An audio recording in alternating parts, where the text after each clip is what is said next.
മുസ്ലിം girls higher secondary സ്കൂളിലെ വിദ്യാർത്ഥിനികളാണ്. ഈ കാലഘട്ടം എന്ന് പറഞ്ഞാൽ തെങ്ങുകയറ്റ തൊഴിലാളികളുടെ അഭാവം നേരിടുന്ന ഒരു കാലഘട്ടമാണ്. അപ്പോൾ ബഹുമാനപ്പെട്ട വ്യവസായ മന്ത്രി എളമരം കരീം തെങ്ങുകയറ്റ യന്ത്രങ്ങൾ ഉണ്ടാക്കുന്നവർക്ക് 10 ലക്ഷം രൂപ ഇനാം പ്രഖ്യാപിച്ചിരുന്നു. അതാണ് ഞങ്ങൾ ഈ പ്രോജക്റ്റ് ചെയ്യാൻ പ്രചോദനമായത്. ഈ യന്ത്രം വളരെ ലളിതമാണ്, സുരക്ഷിതമാണ്, ചിലവ് വളരെ കുറവാണ്. പിന്നെ എല്ലാവർക്കും, കൊച്ചുകുട്ടികൾക്കും സ്ത്രീകൾക്കും പോലും അനായാസമായി കയറാവുന്നതാണ്. ദീർഘനാൾ ഈട് നിൽക്കുന്ന ഒരു യന്ത്രമാണ് ഇത്. ഇതിൽ 2 ലോഹവളയങ്ങളുണ്ട്. ഓരോ വളയവും 2 അർദ്ധവളയങ്ങൾ കൊണ്ടാണ് ഉണ്ടാക്കിയിരിക്കുന്നത്. 2 അർദ്ധവളയങ്ങൾ തമ്മിൽ നെട്ടും ബോൾട്ടും ഉപയോഗിച്ച് ബന്ധിപ്പിച്ചിരിക്കുന്നു.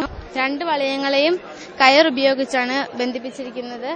മുകളിലത്തെ വളയത്തിൽ ഇരുന്നു കൊണ്ട് കയർ വലിച്ചാൽ താഴത്തെ വളയം മുകളിലേക്ക് കയറും.